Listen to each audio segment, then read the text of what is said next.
Welcome back, everyone, to our Balls Talk. I'm Nadir. And I'm Jose, aka Yozis. And this is week 5. We're going to be talking some football right now. And to get started off, we got some news going on. Someone's back. And it ain't Slim Shady. And that's a very good thing because last week the Patriots got a wake-up call courtesy of the Buffalo Bills. I think they just needed some leadership in that team on the field because I'm pretty sure they had Tom Brady in the field. By the second half, they would have showed up as a different Patriots team. Yeah, of course. Tom Brady's going to be back now. And with Brissett starting against the Bills, it wasn't going to be easy. He played good against the Texans and everything, but a second game against a good defense and Rex Ryan knowing the Patriots, it was never going to be easy for him. And now that Brady's back, the Patriots are going to increase their play in game, which is saying a lot because they're still 3-1, and they're still the number 1 team in the East, the AFC East. So it's just nice to have Tom Brady back when you're the Patriots. Yeah, the good thing were that the Patriots had I think the first 3 teams that the Patriots faced were easy teams. So it's good that Tom Brady's back for the difficult teams. Our second news topic today is going to be about 2 teams that are not their usual selves lately. The Arizona Cardinals and the Carolina Panthers. Both teams are struggling. They're not the same team that they were last year. Everyone thought either one of those teams were going to be in the Super Bowl. Obviously, the Panthers were there. Right now, they're just struggling. And really you got struggling. Cam Newton with a concussion. You got Carson Palmer with a concussion. It's just not looking good right now. No, it's not looking good. The Cardinals were coming into the season with an amazing defense and an amazing offense. They were just ready to take on the NFC and be the number 1 team in the NFC, and it just doesn't look that way. And the Panthers as well, they just can't seem to connect in offense. They have a healthy team. They have healthy wide receivers back. Kelvin Benjamin was back. He did an amazing first game. But ever since that, it's just Cam Newton's been struggling to connect. He's been getting sacked a lot. And come on. Charlotte wants their discounted Krispy Kreme. So the Panthers actually really pick it up. The Panthers actually started last year, 12, 13 games? Yeah. Undefeated. Only lost 1 game. Yeah, and now they're going probably the opposite way. These teams need to find themselves. The NFC has new champs like the Vikings taking over as the number 1 team in the NFC. The Eagles are looking really good. So it's pretty much now up for grabs. Yeah. So I want to talk about something real quick. Something been bugging me the last 2 days or so. One certain player, it's Odell Beckham Jr. It's the crybaby right now. Listen, man, it bothers me when players say they're not having fun anymore. It bothers me when they're crying about not getting calls and this and that. Grow up. Defenses know what you're doing now. They're stopping you, and that's the only reason you're not having fun, because you're not playing the same you were last year. Guess what? Defenses get better. They read plans. They stop you. You have to do the same thing. Stop crying. Stop complaining about everything. Even Tom Coughlin, that's not even your coach anymore, is saying you're a distraction. The coach you have now is saying you're a distraction. Kind of sounds like you're a distraction, man. Stop crying. Play the game right. And just go out and support your team. That's all you gotta do. Yeah, my comment to this, Odell, you gotta stop listening to Odell and get some good vibes and just go out there and play the game you love. Only because people are stopping you, only because defenses are reading your moves, you can't just give up. Look at Randy Moss, look at Larry Fitzgerald, look at the great wide receivers. They go out there and they perfect their game plan. I mean, I understand Eli at times, you just want to slap the guy and get that frustration face out of his face. But you gotta go out there and do your best. You're getting paid millions to go out there and do your best. But you can't just start crying in the field, throwing your helmet. You ain't T.O. So just go out there and do your stuff, man. Yes, please, because it's annoying. Moving on to some fantasy. Moving on to some fantasy football now. We're going to be talking our favorites, our sleepers, and our do not stars. But before we get to that, last week we mentioned how we were going up against each other in our matchup in our fantasy league. It did not go well for me at all. He ended up winning. Yes, not only by little.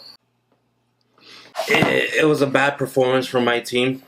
Terrible performance. I accept it. There'll be more games to be played. That's all I can say about that. Yeah, man. I mean, 3 wide receivers didn't go over 9 points combined. And I won this game with Will Fuller in the bench. Extra 20 points in the bench. 115 to 62. And the highest win margin of our season. Now more into our fantasy segments, we're going to be talking about our favorites, our sleepers, our do not starts. So let's get started. This week right now, I actually have my favorite as the guy who's coming back, Tom Brady, playing against the Cleveland Browns. And I believe he's going to come back and play with a mission to prove himself that he's not rusty and that he can win no matter what. And so expect some big points from Tom Brady this week. Yeah, I think that's a great pick. Tom Brady is going to go against a mediocre team like the Browns. Why not? It's a good warm-up game for him. My favorite is going to be the Vikings defense. I really love how linebacker Barr is playing. He's really setting the bar high this year with that amazing play in defense. Vikings are going to be at home going against the Texans, who got shut out by the Patriots. Don't expect Will Fuller. Don't expect that Texans offense to do anything against the Vikings. I like your pick, man. They're having a great year. And they're the best defense right now in the league. Yeah. Moving on to our sleepers. Who's sleeping for you right now? My sleeper is Cole Pam Beasley, wide receiver of the Cowboys. We don't know if Des Bryant's going to be playing. So for right now, Cole Beasley is leading the league in receptions and in receiving yards. He's going to keep leading the team. Expect him to have a really great game this week against the Bengals. And the second week in a row that you pick a Cowboys player to be your sleeper. Last week was Jason Witten and now Cole Beasley. It's understandable when Des Bryant's injured and you got to throw the ball somewhere. Yeah, Cowboys are America's sleeper team.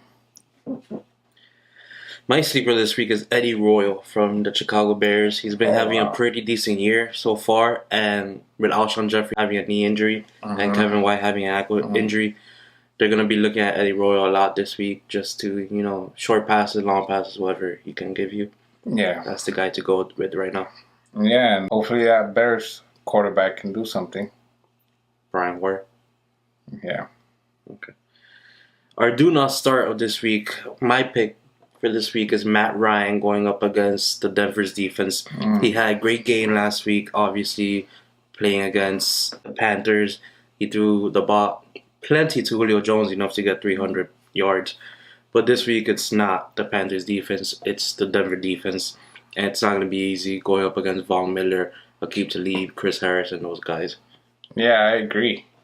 He just went, I'm going for the branch, he went for the tree.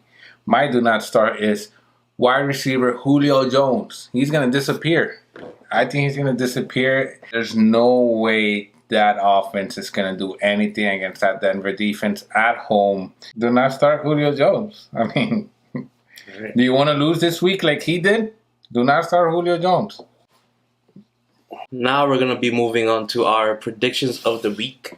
And the trophy is still mine. This week we're going to be predicting 3 games. We got first going Falcons versus the Broncos. It should be an easy pick right now. The Broncos are going to win it. That defense is not going to let that offense explode like it did last week. And there's just no chance that the Falcons beat the Denver Broncos. There's no way. Broncos are going to win that game. I know that Trevor Siemian is a little bit banged up, but I think the Broncos will still have a great game. Establish the run and play some hard-nosed defense. That should be an easy pick for anyone. Right now, we're going to move to our second game. It's going to be the Bengals versus the Cowboys. That game, I have the Bengals winning 27-21. And I just think A.J. Green and Andy Dalton, Jeremy Hill, those guys are going to be too much for the Cowboys defense. And the Bengals end up winning that game. The Bengals just had a bye week. They've had time to prepare. No, they didn't. They played against the Dolphins Thursday night. That's a bye week. That's not a bye week. Yeah, anytime you go against the Dolphins, that's a bye week. Nice. But the Bengals are coming off a great win. They won 22-7. I mean, that's a bye week. But I just don't think they're going to be able to go against the new Cowboys offense. Ezekiel Elliott's leading the league in rushing. They have Dak Prescott, he's been playing really good as a rookie. Throwing the ball, running, moving out of the pocket. I just don't think the Bengals are going to be able to come up with a win. Okay. Bengals versus Cowboys. I like it. Now our third game is going to be the Bills versus the Rams. The Bills are going to stay on, and are you going to go with them? Since last week you decided not to. No. I'm going with the Rams. There's going to be a heavy defensive game. I believe it's not going to be high scoring. It's going to be 17-14. The Rams pull out in the end. No fault to the Bills. It's just in the end, someone has to win. Yeah, obviously I'm going to go for the Bills. The Bills are coming off 2 straight wins against the Cardinals and the Patriots, where the defense has played phenomenal. They're getting Marcel Darius back this week. Bills defense supposedly had a gaping hole in their defensive line because he was out, but now he's back. And I just don't think the Rams are going to be able to perform in offense. I think the Bills have a better offense than the Rams, and that's why I'm giving the Bills the better chance to win this game. Good picks this week. That concludes this week's episode of Our Balls Talk. We thank you for joining us. Remember to follow us, like our videos, subscribe down here, press the button. Follow us on Facebook, on Twitter, on Instagram. Make sure to keep up with all the news that we have for you. Check out our videos from the past. And anything else you want to say? Just watch our videos, please. And that's how our balls drop.